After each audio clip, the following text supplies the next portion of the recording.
Hello crafty people, it's Sharon here again, and today I'm starting to create cards with a bit more of a wintry or Christmas feel, shall we say. So here we are with the first card of the season, which I am making using a combination of die cuts and inking techniques to create the overall finished card. I've got here a 7x7 card, but you could of course make this smaller or bigger depending on your personal preference. So let's move on and start to have a closer look at how we create this kind of card.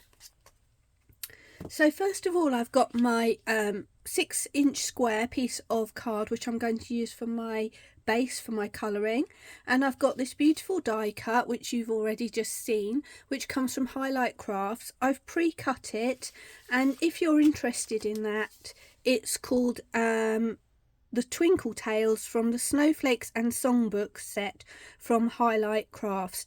Lovely, beautiful caroling kind of die cut for you there.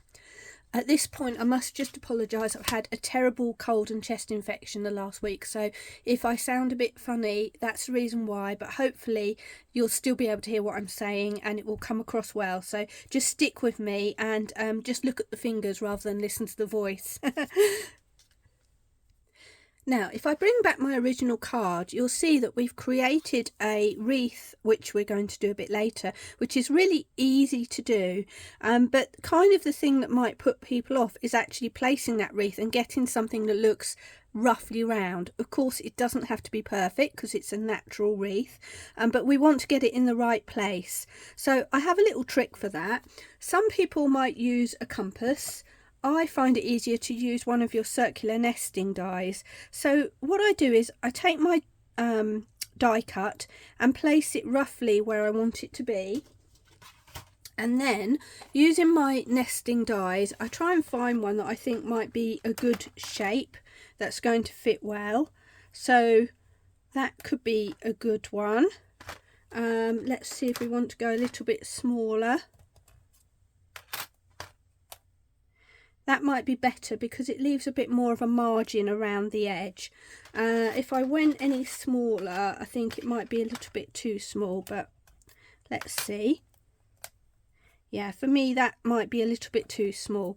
So I've picked, whoops, I've nearly just thrown all of my nesting dies all over the place. I've picked one of my nesting dies and I'm going to use it as a template to draw around basically. So just moving my rabbits out of the way for now, once I've got everything in position. And again, this doesn't have to be perfectly central, we're just drawing a very light guideline. So taking my pencil, I'm just going to roughly draw around most of it.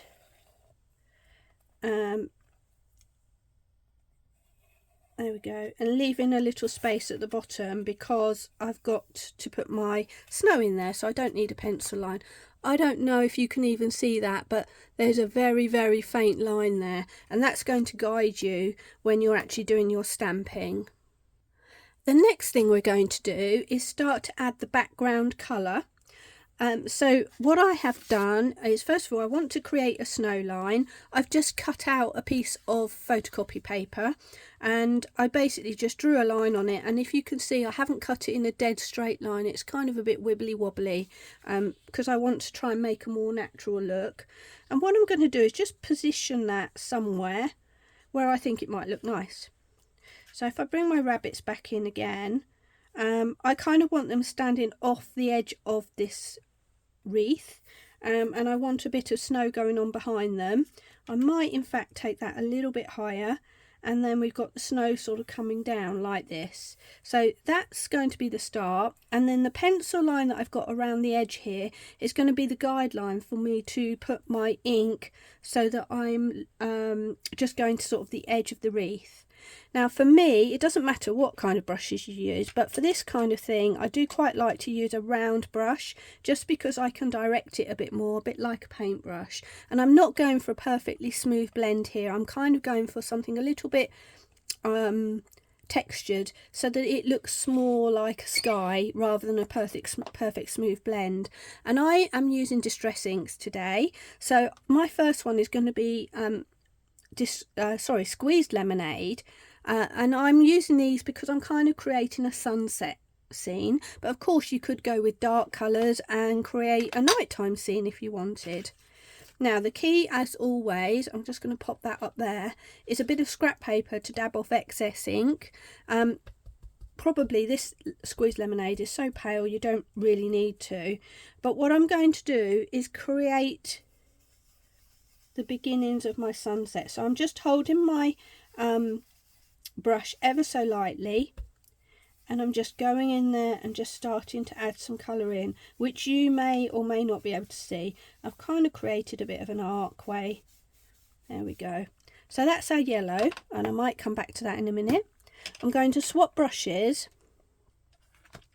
and come in with this colour, which is quite surprising, Worn Lipstick, which is kind of a pinky colour. Now this is quite strong, so I am going to dab it off a bit.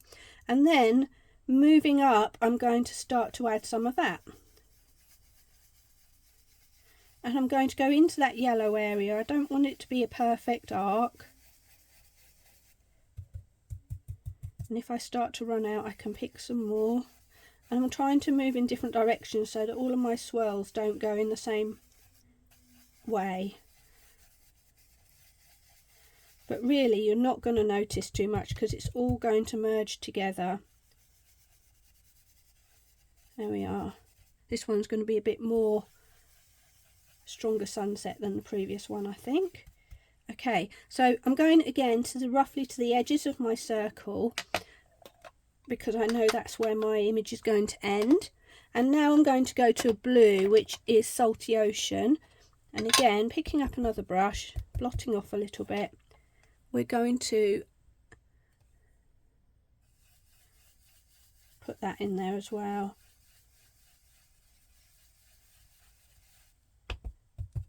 And actually I don't even really need my bit of paper now, so I don't know why I'm holding on to that for grim death, but there we are. And again, we don't need to be exact in this circle, we're just going up and around the area.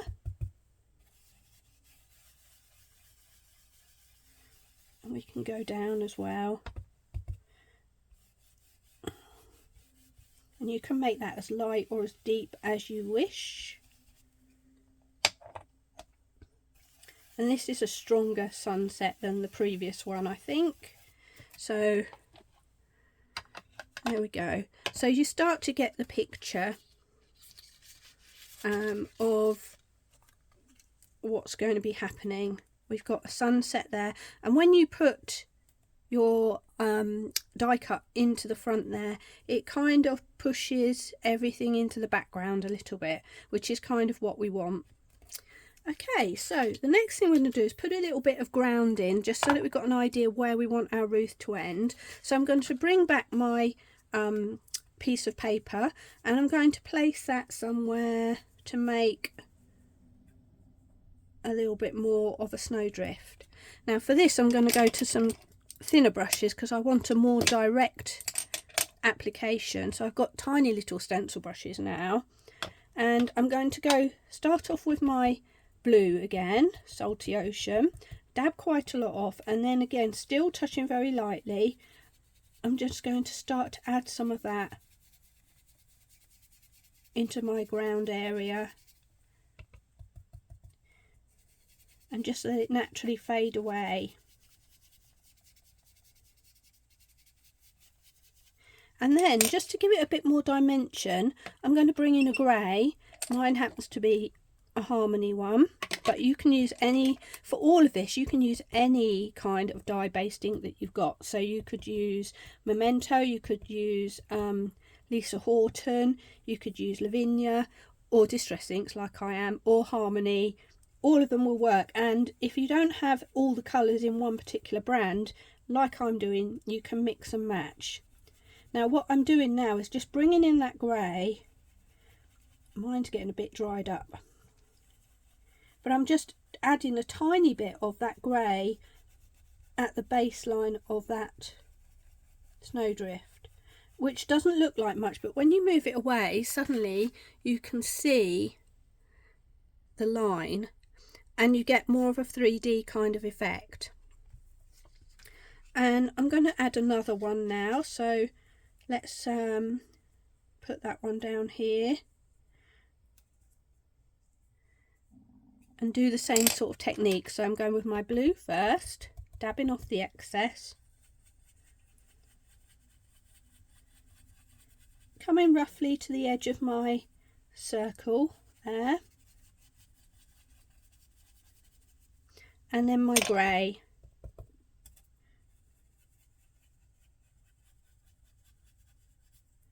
See what we've got.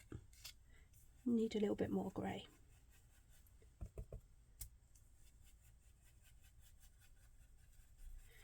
And we can bring a bit more shadow around the edge here, because we're going to have a shadow of whatever little flowers we're creating, or the wreath I should say. There we are. So now we've got some grounding in place, and eventually we're going to bring our little characters in. We're going to add some grounding, but we'll do that at the end when we finally position those little characters. So very quickly we've got the beginnings of a nice little scene which we can use to add, well, any characters. It doesn't have to be these, or stamps that you've you know, coloured and cut out, anything you want to do really. So now we're going to move on and start to make the wreath. And remembering, I'm not sure if you can see it, but we've got the guideline of our circle here that we drew, plus we've got the guideline of the ink that we've already applied. So to do that, we're going to change it up a little bit, and we're going to move on to VersaFine Clair. So I'm just going to bring those onto my craft desk and we can begin that process. Now for this part of the process, I'm swapping onto cardio stamps, and half of mine are missing because they're already on my little blocks to use, but I'm using Majestics, which are lots of tiny little stamps that you can use to create backgrounds, just like you see kind of on the picture here. Now I've had these for years and years, but if you haven't got the exact same ones, there will be lots of similar ones. And again, like with everything else on this card, you don't have to use exactly what I'm using. You can use whatever you've got to hand. Now what is quite handy when you're doing this kind of work is to have these little acrylic blocks, because you can put your stamp on there, you can stamp it down, and you can move it around freely, which is exactly what you want to do. So if you've got those, that's good. If not, you can use these kind of blocks. Hopefully you can see them because they're see-through, or you can use a round block, or anything you've got, but really the smaller the better, because then you don't risk smudging the edges of your block onto here. So the first thing I'm going to do is pick a holly leaf, which is here, and you'll see this when I start to stamp it. And I'm going on to VersaFine Clair now because I want to have a good solid stamp, and I want to get variation in first, second and third degree stamping. Again, this is my preference for this, but you can use anything else, and I am going to mix something else in at the end as well. So if you've only got die based items like memento, distress, whatever, you can use those as well, so it doesn't have to be these. Okay, so first thing I'm going to do is start to lay out some holly around my wreath. So picking up my ink pad, I'm just going to stamp into it, and I'm going to and I'm not positioning precisely, I'm just going to lay a couple of holly leaves here and there, and I'm going to go round in that direction.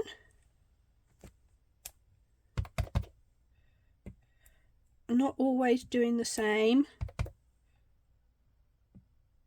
There we go. And if they don't come out perfect, it doesn't even matter. So I'm going again. I'm going to start up the top here. And I'm finding this a bit harder to do because normally I've got my head right over it. So it is kind of more difficult, and I'll keep doing first generation, so I've got to remember that sometimes you just need to do a second generation. And you can see these ones at the bottom haven't come out perfectly, and that doesn't matter in the slightest, so don't worry if that happens to you. Now I'm going to go in with another larger one, so I tend to start with the largest of these stamps and then move down to the smaller ones to fill in the gaps. So now I've got a pine cone, and I should have mentioned it if you are interested, the holly was done in Shady Lane, and the pine cones are done in pine cone. How about that? And now I've just put my lid down and made a mess on there, so I'm just going to move that, save any future upset. And again, having it on my block, I'm going to just start to add some of these, and as with everything else, you can twist your card to suit you. And what we're doing is planking these down randomly. You don't have to worry about going over any of the previous ones, because that's kind of what we're trying to achieve. Funnily enough, we want it to be a full and nice bushy kind of wreath. There we go. So now we've got a bunch of fir cones in there, and we can go back and add some more of those if we want to later. Next thing I'm going to do is start to add some little flowers in. So I've got this tiny little flower here. There we go. And I have got another Versafine Claire for that, which is going to be Chianti. And this is kind of more purpley. Now I might find that I need to add a bit more of my bigger ones later, but let's see. So first of all, I'm just going to start, and I'm going to start adding some of these first, second generation randomly around. As you can see, I'm going quite quickly. I'm not worrying about where they land or even if they stamp properly.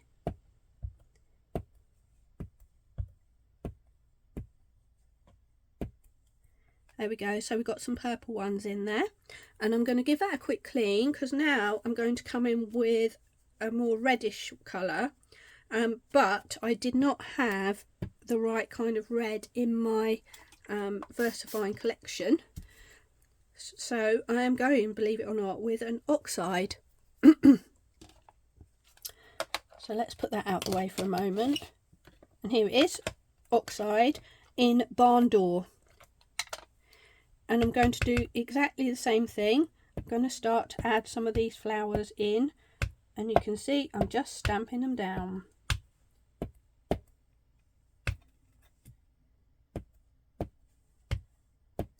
And they're far from perfect, let me assure you, so don't worry about that, because the overall effect is going to be, you know, something quite nice. Okay, so that's that, and now I just want to kind of fill in the gaps a little bit. So I've got a little frondy piece here, and I'm going to go for a different shade of green. I'm going rainforest now, which is a more, I don't know, verdant green, I suppose you might say. And then I'm just going to start to stamp this around as well. So again, using my first and second generation, because I don't want this to be a dead straight wreath. I want it to have rough edges. And I'm just twisting as I go, really. So let's put some in there.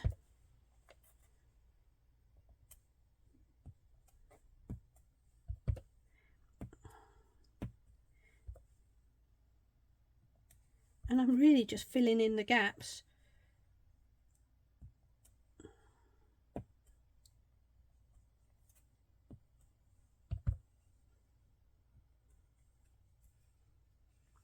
And sometimes I feel like I want a bit more of this second generation as well.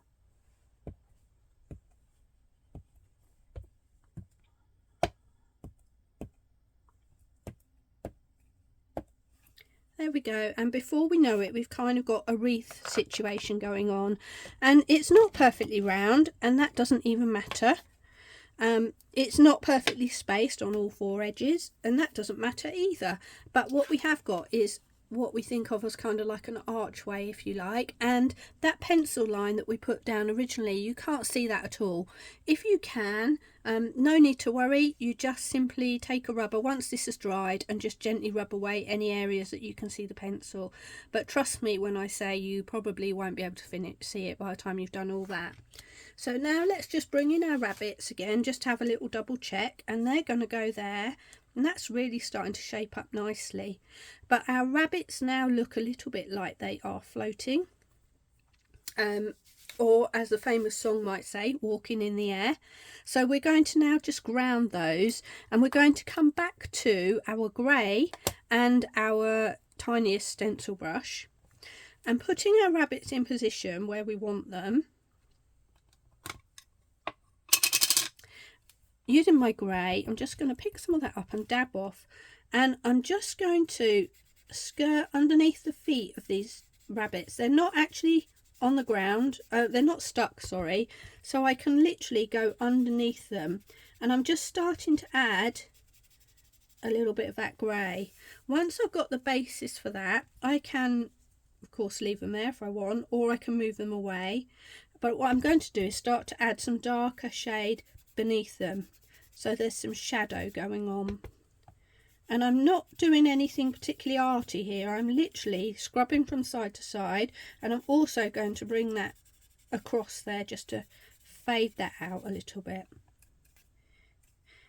And what I can do is add a little bit more pale grey to the top there, just so that it fades out a little bit. Oh, I thought that I put something there, but it's the last bit of my pencil line, which I'm not worried about because my rabbits are going to cover that over. Won't even notice, I don't think, but I'll just give it a little rub just in case. Just get that out of the way. There we are. Okay, so what we've made is like a blotchy shadow for our rabbits to stand on, and that makes such an enormous difference. I can't even begin to tell you. So if we put them back in place now they're standing on the ground rather than sort of floating around randomly. So that's a really easy trick with no skill whatsoever that you can use on any of your stamps.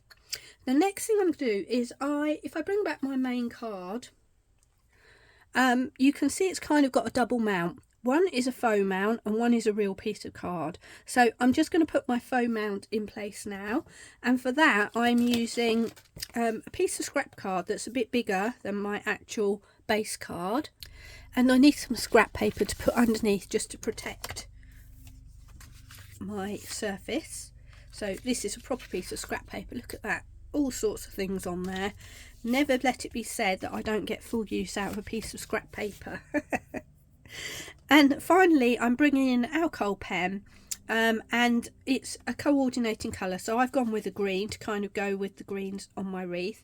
And what you need for this is an actual wedge end. So if you've watched my videos, you'll have seen me do this a million times before. That might be a bit of an exaggeration, but you get my drift.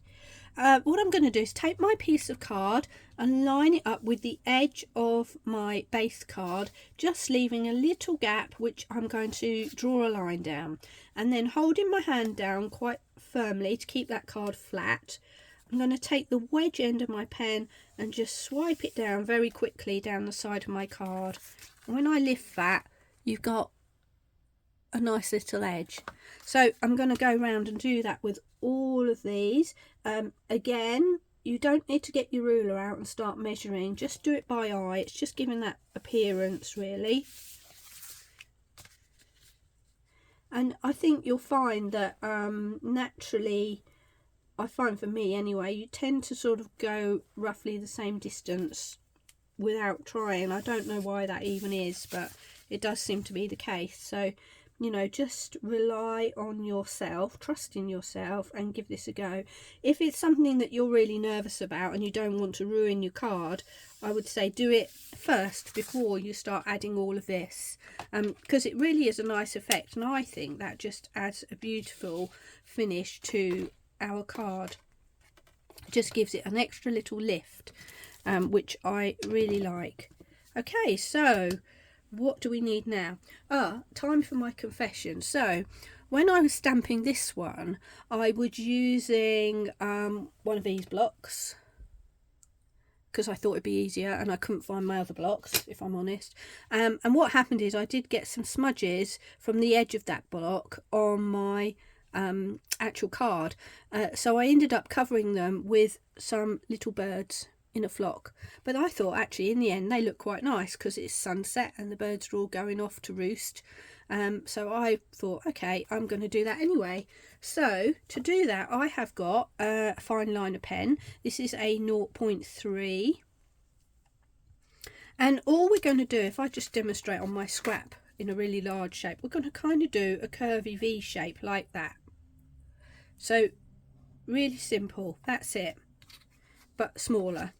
So I think I'm going to just add a few and you make them smaller, bigger, as if they're flying off into the distance.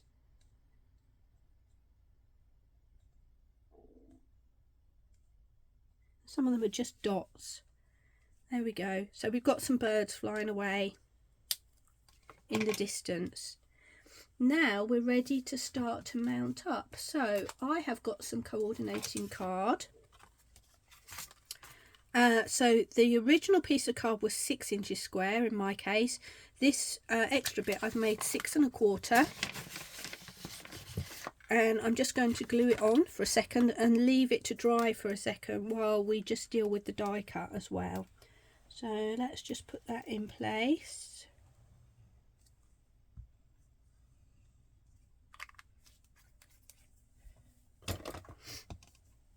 And get my scraps of paper out of the way.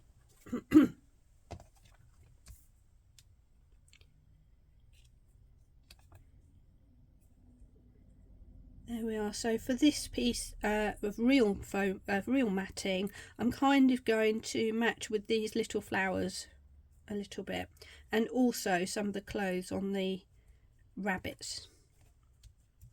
There we go. So we'll put that aside and let that dry for a second. And now for our rabbits, sometimes you can either add them flat or you can give them a little bit of a curve. I'm going to give them a little bit of a curve. So I've got a ball tool here. It's got 2 sizes to it, but you can use whatever you've got to hand. You can either use like a sponge mat to press into, or like me, you can just go for the quick route and use your hand. So I'm going to make a circle on their faces, starting from the middle so that the paper stretches, and their bodies, that's all.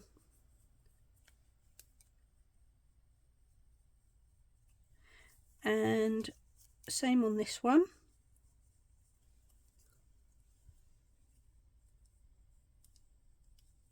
And then if you want to sort of intensify that a bit, you can go in with a smaller one.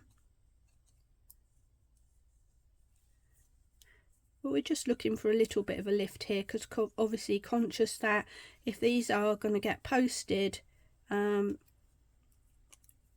don't want too much lift on there. So we've kind of rounded them, and then the next thing to do is just bring their heads back forward so that they're not looking like they're sort of tipping backwards. There we are. Okay, so they are ready to go. Meanwhile, hopefully this will have stuck in place a bit. So I'm going to bring in my 7x7 card. Make sure it's the right way round, which I did not do when I did a card a week or so ago, which didn't make me happy, let me tell you. Right, let's see. There we go.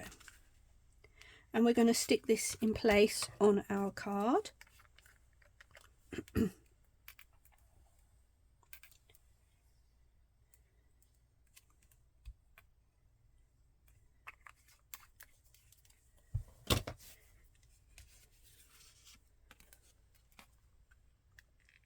As you can see, that sizing of 6 inches and 6 1/4 on my 7x7 cards. I'm not saying all of them because they do vary. It leaves quite a nice little border around there, not too big and not too small, so I was quite pleased with that. So everything is in place except for our little creatures. So what we're going to do is use a little bit of 3D glue to just put into the areas where we want things to stand up. Now what I would say is try to avoid the white areas in the picture on the front here, because sometimes the glue can have a little bit of greasiness to it, and that might show through where there's no colour. So it depends on your paper that you're using and also your glue. So that's just something to be aware of. If you don't like silicone glue or don't have it, you can of course use foam pads as well, which is a good way to sort of uplift your characters, or you can stick them completely flat. It's entirely up to you. Just forgot about the lamp there. Now, so what we're doing is we've got some lifted areas, but I want to anchor some down as well. So I'm just going to go back to my regular glue and just put a dab on the ears and the feet, and also in the neck area, because I want to make sure that we get that feeling of the difference between their head and their body. So we're now ready to flip over and place it gently in position, and you will have a little bit of room for wiggle room because we're using the silicone glue. And then don't press on the silicone areas so much, but try to press down the areas where you've put the white glue.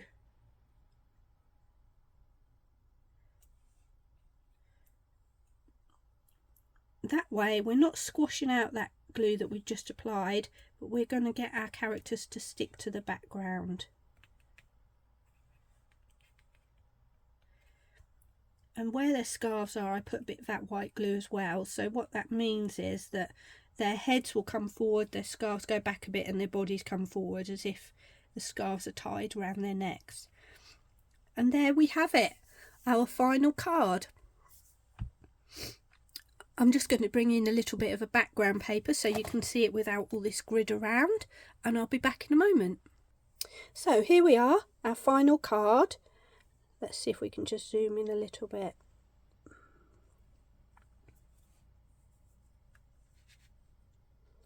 Created using dye-based inks and a die cut that I've already got, and VersaFine inks, which you can swap out for any other ink that you've got. But I think for starting out from a blank piece of card, that's not a bad piece of craft work for today. So thank you very much for joining me and sticking with me throughout this process. If you like what you see, I'd love if you would give me a like, a thumbs up, and maybe even subscribe to my account so that you can see my future cards coming up. I think there are going to be a few more variations on this wreath style, so I look forward to sharing those with you. Meantime, have fun crafting, stay safe, stay healthy, and I look very much forward to seeing you again sometime soon. Bye.